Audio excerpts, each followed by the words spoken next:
हो सकी ऐसा काहे बोलत हो? का भाई? जब से यहाँ आयल बानी ना एकदम उब गयल है। का भइलो बतावा? सुना बतावत है। बोला। सासू पकड़े झोटा ना नदिया मारे सोटा हो ना नदिया मारे सोटा जे धनिया देले गारी अहिरे परदेसिया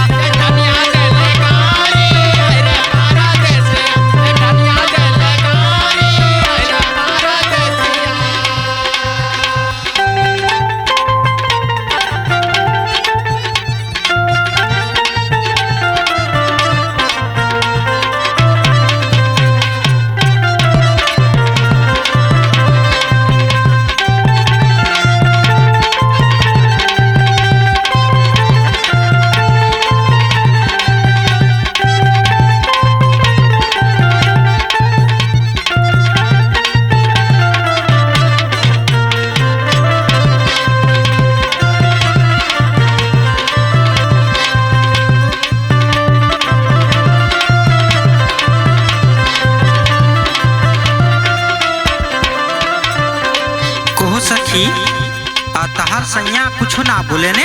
अरे सखी वह ठीक होते त काहे तना दुख झेली। सुना चाहिया में दूध नाही डारी देली पानी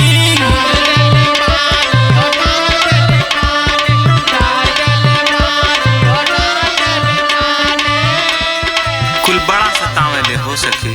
नाना दो से बढ़ी के सतावेलिन जेठानी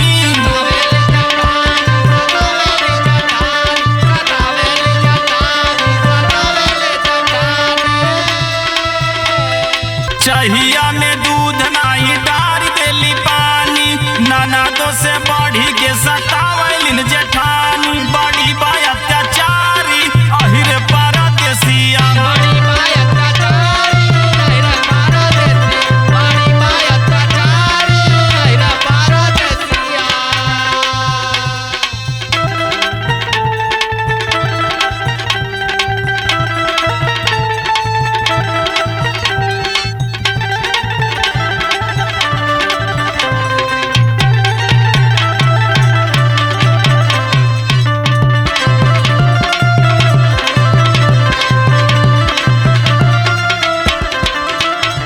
सखी इतना तकलीफ झेलत हो तू?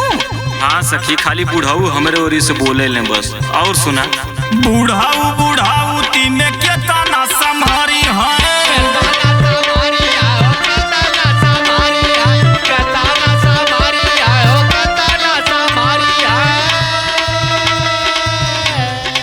ओ नाहू डेरा लाई ढेर बोलबै कुल मारी है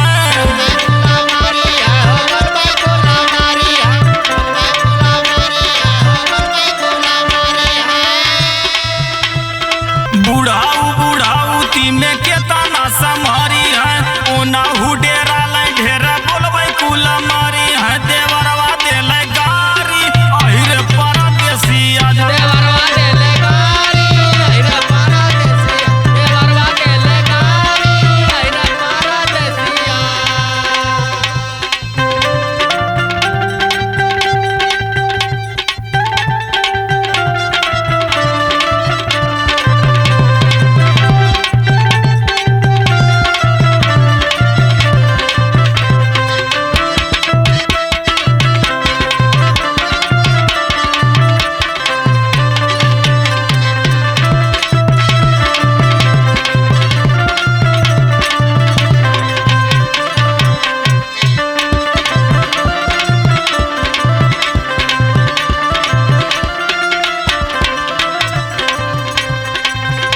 हे सखी और सुना। बोला।